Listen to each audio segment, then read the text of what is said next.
Just try 1 week on the nature without money, without food, without drinking, without protection. Go on forest in Canada. You will talk to bears. See what happened.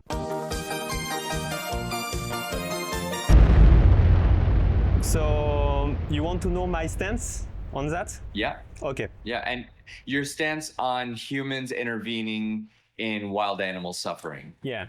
So there is a lot of things who have changed about this subject. During almost all the years that I was vegan, I am still vegan, but during a lot of years I was against go on the nature and make any change. Well, not necessarily make any change. I was okay to, for example, save an animal who is drowning on water, or save animals who are burned alive, for example, in a natural fire. I was okay to do that, but I wasn't necessarily okay to say we should do more. We should do more. And I have changed a lot of things about these topics because my argument for not doing more on the wild animals was mainly that we are not responsible of them. We have no responsibility, right? This is what I was telling to myself mainly. It was, we are not accountable. It's not our property and it's not our child, it's not our son. So there are individuals that are free, and if we try to touch them, then we are playing God, and what right do we have to do that, right? And after I have think to a simple question, and I said to myself, if, let's take a classic example, if a lion go and try to kill your son, for example.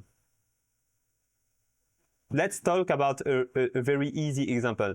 And you have the power to end the threat. Your son is here with you on the nature, and you have a rifle on the hand. What do you do if you know that the lion will go to kill your son? What do you will do, for example? For this is a very simple question. There is no trap. In your opinion, what do you will do? Yeah, no, I think it's very clear that it's a situation of self-defense and protecting protecting my family and all that. So I see where you're going with it, though. So exactly. So yeah. This is very easy to respond. It's a self-defense situation, right? Let's imagine now that it's not your son. It's the son of people that you don't know. So you have no responsibility in terms of you are not the parents of this child, let's say. Would your attitude will change? Probably not. Absolutely, and this is the right answer. Because it's self-defense. You don't want someone to be killed by a lion, okay? So when we make a distinction and we say, oh, let's have a different philosophy when it comes to animals living on the nature, we are making a very obvious speciesist statement. Because we are actually saying that if it's a human, their life matters and we should protect them. But if it's a non-human, we shouldn't protect them. Dangerous. So this is a very dangerous and very simple speciesist mindsets. And that's why in my book, I talk a lot about why we should reject speciesism and why there is not one kind of speciesism. There is many kinds of speciesism, actually. There is what I call in my book exploitative speciesism, which is the idea that we have the right to exploit animals. And in general, all vegans reject this kind of speciesism and say, oh, absolutely, we don't have the right to exploit animals because they are like us. They want to be free. They are individuals. But next comes along another kind of speciesism. And it's what I call in my book environmental speciesism. It's the idea that animals living on the nature are different somehow, and we should not give them the same consideration that we could give to humans in their situation, right? And so there is a lot of vegans who are environmental speciesists because they make a difference between humans and animals living on the nature. And there is a lot of believing around that for justify this stance. For example, they will say that it's usually what I said before also. So there is this idea that the nature is great and animals are free and happy and it's great, they are free. And we just see the freedom because we are so much shocked about animal holocaust that when we see nature, we say, oh, it's perfect. It's the solution. Nature, oh, they are free. But no, there is a lot of problems in the nature. And if we really care about animals, we can't be blind to that. Let me explain you just one thing. If you have a disease on the nature, you can die very, very rapidly. It depends on the disease. And you have no doctors on the nature. So imagine that you have an infection somewhere. You don't have medicine. You don't have things that we have, us humans, for take care of ourselves. It's like you go back to the Middle Age when you cannot survive, you have the slightly danger in your teeth or in somewhere in your body, and you can die very easily. You have a problem of food. We have this idea that it's okay, animals know where there is food, they know where there is water, but do they really? Or is it our projection of what we think about nature? Nature. We think as a big word, nature, and it's okay, they are free. No, we are full of prejudice about nature. Nature is a tragic place to be when you are a non-human animals because you don't know what to eat, and if you will eat, you don't know if you will drink enough water. What do you do when there is hot temperature and there is no river anymore? If there is anybody who bring you water, you will die in atrocious suffering, and nobody will care about you. There is disease, and there is predation, and there is weather and natural problems like uragan, tornado, how do you say in English? Tsunami and things like that, you know? Natural disasters. Absolutely. So I might suppose that you are okay with basic healthcare when it comes to human. For example, if you see a human on the street who have nothing to eat, he have no money, he have no water, he live in a country where he have nothing, do you think it's wrong to give help to this person who have nothing, who cannot live by themselves? Do you think it's wrong to help this person? or do you think it's okay? I think that one's a more difficult answer to give. But would you refuse to give water to this person? I wouldn't refuse. Yeah. Would you refuse to give food to this person? Would you refuse to protect this person from different danger, from different disease, from a tsunami? Do you let the person on the beach and say nothing because you are not accountable for this person and it's not your responsibility? Or do you say, hey, there is a tsunami going on, back up and stay with me, and let's go somewhere else? And if there is a people who will come with guns and try to shoot this person, would you be against the fact to protect him? So all this mindset about not interfering in the nature is great on paper. But if you are the victim, if you are the animal who is living in this environment, just try 1 week on the nature without money, without food, without drinking, without protection, about birds. Go on forest in Canada without any protection, and you will talk to birds and you will see what happened, right? And I think that most people who have this discourse of, oh no, veganism is freedom, and if you go on the nature, you break this freedom and you want to control animals. This is not realizing that it's not about controlling, actually. It's not about breaking freedom. It's about protecting individuals who are in danger and in critical danger and who cannot defend themselves.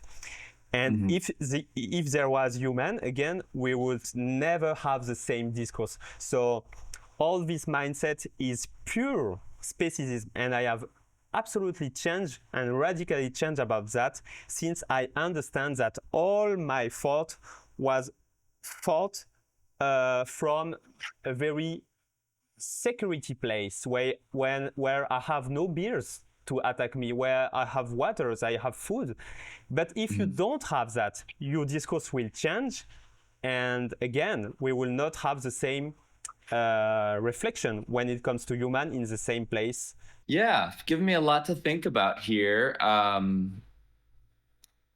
think that you're making some good points.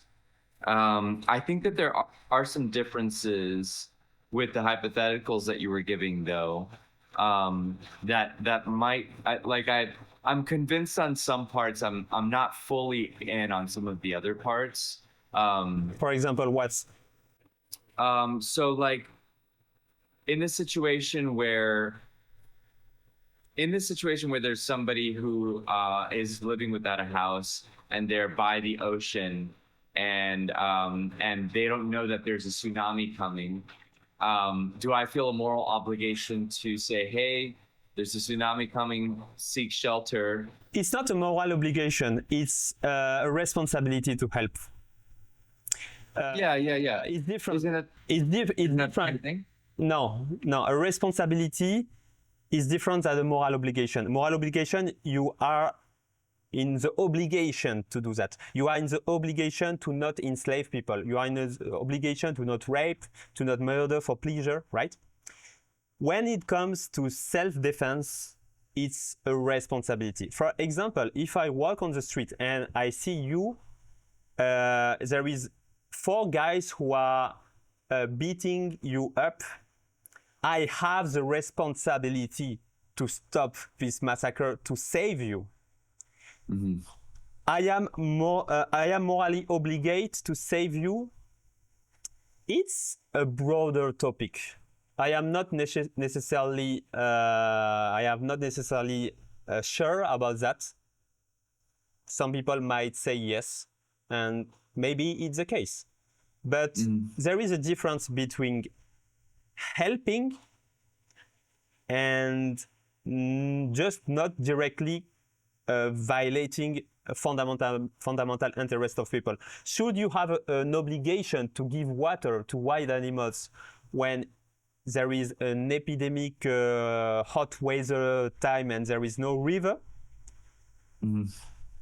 I don't think that it's a moral obligation, but I do think that it's very important, because if you were in their situation with nothing to survive, to live, you will just hope that there is a solution for you. You know? So, of course, there is also an important thing to notice, is that all this reflection about helping animals and protecting animals comes after a vegan world. I just want to mention that briefly, because there is people who would directly say, yeah, but it's not the main issue right now. And I agree. It's not the main issue. Because for various reasons, right? Because people are directly enslaving and murdering animals. It's their responsibility. Whereas in the nature situation, it's not necessarily our responsibility, right? So this difference of accountability makes the first case prioritary to stop, right? Yes, yeah. Yeah, of course, but it's not because it's not the priority. Yeah. Give me 1 second so I can open the door here. For sure.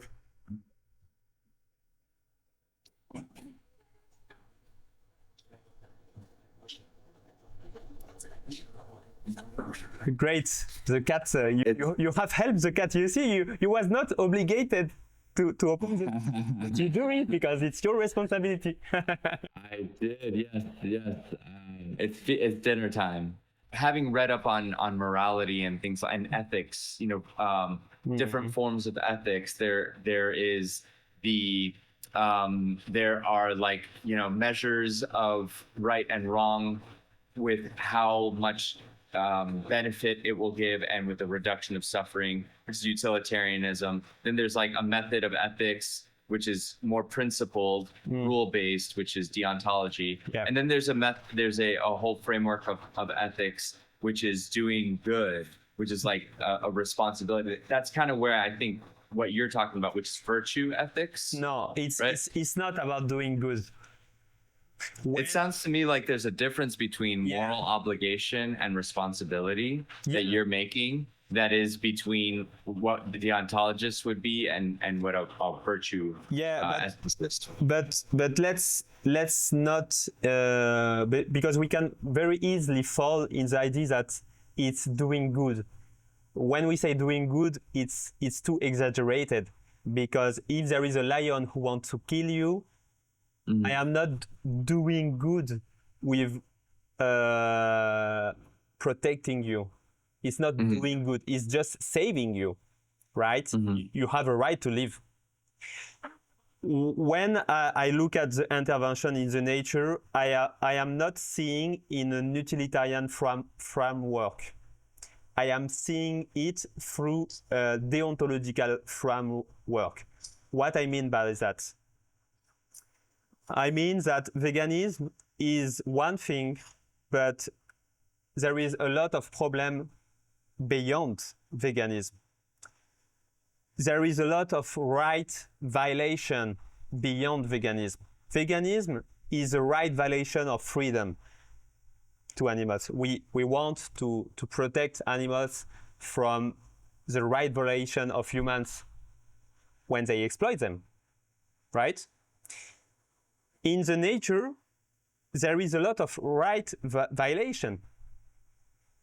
Do you consider that you have a right to live, and if someone wants to kill you, he is violating this right to live, right? I still am. I want to just maybe see if we could talk through this here, because for me, I think that there's a difference between an ecosystem which actually, I think it thrives on having predator and prey, and it thrives on having animals like biologically developing traits that are better for their survival. You know, they develop a sharper vision, sharper sense of smell, sharper athletic ability so they can escape their prey and all that. Like, I think that that's all part of an ecosystem, and it balances itself out, and it's very, balanced, right? Because, you know, and I think that that's different than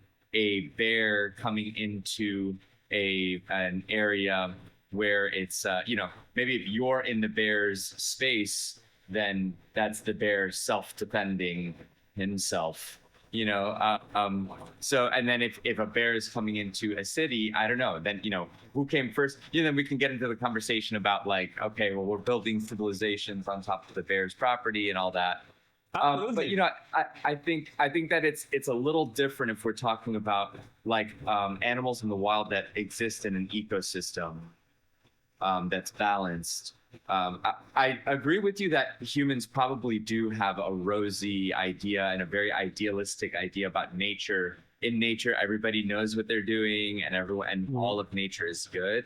I agree that we're too optimistic about that, probably, but I just don't know if I equate that responsibility with those examples that you were giving. Yeah, so I heard what you say, and it's very understandable. But this is part of what I call environmental species. It's the idea that it's an imbrication, there is ecosystem, there is balance. So when we think about that, we think in an utilitarian way, because we think that if we took away, for example, one thing, it will have bad consequence, and therefore we should not do anything because we don't want to change what is existing. So this comes from a utilitarian mindset. My approach is purely deontological. It's a thinking that I have seen nowhere. And it's the idea that animals have a right to life, and animals have a right to basic health care, and animals have a right to basic protection. Mm-hmm. Not just exploited animals. And this is what I call animal rights. Animal right for me is the broader topic of giving the same consideration that we give to humans to the animals. Mm-hmm. Whatever animals are exploited, and this is veganism, or animals are threatened by other form of things that violate their right to their body integrity, mm-hmm. to their freedom, and to their life. And when we just limit the right of animals inside the human animal context of exploitation, we are just escaping and not seeing what other right violations happen on the nature, right? So if we were on the nature again, and we were the victim, and we have nothing to eat, to drink, to protecting us from a tsunami, for a tornado, for everything like that, for predation, and many other things, we just would love to be protected, since animals don't have any way to protect themselves from certain danger. So I join you in the idea that animals have developed a lot of resistance, and the eye, the vision, as you see, they are more sharpened, the sound, they can hear better, they can see in the dark, which is absolutely fantastic and it's very interesting. But we also have to not idealize too much the power that they have over the environment. They are very powerless when it comes to a lion, let's say, who want to eat them. when it comes to an infection that you have in the teeth, for example, when it comes to there is no water to drink, there is no food to eat. So what we'll do, we let these individuals, these people dying, because we don't want to change the ecosystem, and it's not in the framework of veganism. This is bullshit. Because there is victim here. There is a lot of victim, and there is more. This is crazy, because when you study that, there is more victim in the nature than in the 3 trillion animals that we kill every day by human supremacy. There is more victim in the nature. So it's another world. And as a vegan, we can't just say, let's not dive in this topic. Because it's pure speciesism. And it has nothing to do about utilitarianism. It has all to do about respecting the rights of animals and us as humans, who are creatures that we can precisely think about morality and use our intelligence to protect powerless people, defenseless people. This is our duty, our role, our responsibility. We can talk about responsibility or duty, but this is our responsibility to help people who are in danger. Yeah. I think that you, again, are giving me a lot to think about. I think that one thing that we can, or that I can like warn against, is just like where there would be a line that is drawn, if at all, because then we're saying, okay, well then we always need to help everyone always, all the time. Where at what point do we stop putting resources to this? And the other thing that I would be concerned about, and this is kind of more going into politics, which has to do with humans, but the reason why I had a hard time responding to the question of whether we have a responsibility to help someone who's homeless or on the streets, well, we can understand that maybe we can give them help that they're going to use irresponsibly, financial help or something like that. Or we can maybe understand that if enough people are giving them enough help to get by, then they, as moral agents and as autonomous humans, might rely on that and just get by without doing as much, issues with welfareism, and that's stuff to do with human politics. So I guess if we would enter a world where, and this would be after veganism is embraced as far as not exploiting non-human animals. If we did enter that, I still think that we probably would have human poverty, and we would still have issues, even if we're not exploiting animals. So then if we're helping wild animals, and we have a responsibility to help wild animals, then it would follow that we have a responsibility to help human animals.